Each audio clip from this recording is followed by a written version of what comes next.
આવતીકાલે સ્થાનિક સ્વરાજ્યની ચૂંટણીનું પરિણામ જાહેર થવાનું છે ત્યારે ભાવનગરમાં પણ પોલીસ દ્વારા ચુસ્ત સુરક્ષાનો બંદોબસ્ત ગોઠવાયો છે। જિલ્લાના તમામ સ્ટ્રોંગ રૂમ ખાતે પોલીસ તૈનાત કરાઈ છે। એસઆરપી સહિતનો પોલીસ સ્ટાફ કેન્દ્રો પર ખડે પગે છે ત્યારે મનપા અને પંચાયતની બેઠકોનું અંતિમ પરિણામ આવતીકાલે આવશે। ડીવાયએસપી મિહિર બારિયા દ્વારા સુરક્ષાનું સતત નિરીક્ષણ કરાઈ રહ્યું છે। સ્થાનિક સ્વરાજની જે ચૂંટણી છે, ચૂંટણીના જે પરિણામો છે તે આવતીકાલના રોજ રજૂ થનાર છે અને તેને લઈને ચોક્કસથી ગુજરાત ફર્સ્ટની ટીમ પહોંચી છે સ્ટ્રોંગ રૂમ ખાતે। સીધા દ્રશ્યો બતાડવાના પ્રયત્નો કરી રહ્યા છીએ કે સ્ટ્રોંગ રૂમ ખાતે જે પ્રમાણે પોલીસનો જે ચુસ્ત કડક જે બંદોબસ્ત છે તે પણ અહીંયા ગોઠવવામાં આવ્યો છે। ભાવનગર જિલ્લાની જો વાત કરીએ તો ભાવનગર મહાનગરપાલિકા, નગરપાલિકાઓ, જિલ્લા પંચાયત અને તાલુકા પંચાયતની જે ચૂંટણીઓ થઈને તેનું જે પરિણામ છે તે આવતીકાલના રોજ જે છે તે સામે આવનાર છે ને તેને લઈને ચોક્કસથી હવે પોલીસ પણ છે તે એક્શન મોડમાં હોય તે પ્રકારના દ્રશ્યો છે તે અત્યારે અહીંયા જોવા મળી રહ્યા છે।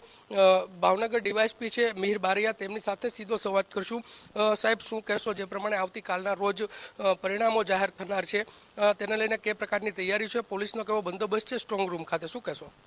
આવતીકાલે જે સ્થાનિક સ્વરાજ્યની ચૂંટણીનું જે પરિણામ જાહેર થવાનું છે તે માટે પાલિતાણા તાલુકા તેમજ ગારિયાધાર તાલુકાના જે કાઉન્ટિંગ સેન્ટર છે અહીંયા પાલિતાણા હાઈસ્કૂલ ખાતે રાખેલ છે, તેમજ પાલિતાણા નગરપાલિકાનું કાઉન્ટિંગ સેન્ટર છે એ ગુરુકુલ સંસ્થા ખાતે રાખેલ છે।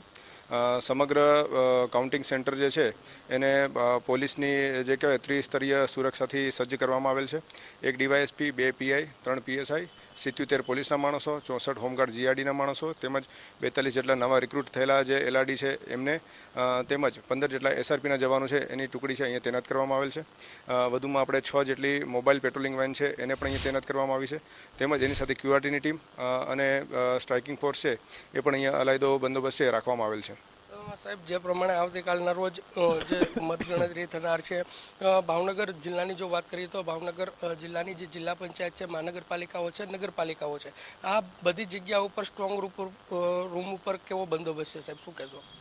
તમામ જગ્યાએ જે કહેવાય ડીએફએમડી, એચએચએમડી સહિત જે તમામ પોલીસ કર્મચારીઓ છે તો એમની પાસે બોડી વન કેમેરા પણ હશે, તેમજ તમામ જે સ્ટ્રોંગ રૂમ છે તેને સીસીટીવીથી પણ સજ્જ કરવામાં આવેલ છે, તેમજ એની અંદર જે અલગથી ગાર્ડ પણ મૂકવામાં આવે છે, પોલીસના માણસો પણ મૂકવામાં આવેલા છે અને અવારનવાર જે સિનિયર અધિકારીઓ જે હોય ડ્યુટીમાં તૈનાત એ અવારનવાર જે ગાર્ડ પણ ચેક કરતા હોય છે અને એમના જે સીસીટીવી છે ફૂટેજ એ પણ ચેક કરતા હોય છે।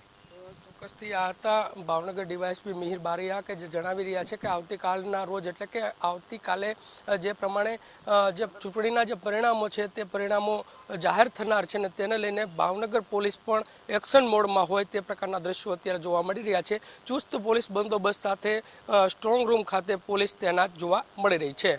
કેમેરા પર્સન વિજય જાદવની સાથે કુણાલ ભારત, ગુજરાત ફર્સ્ટ, ભાવનગર।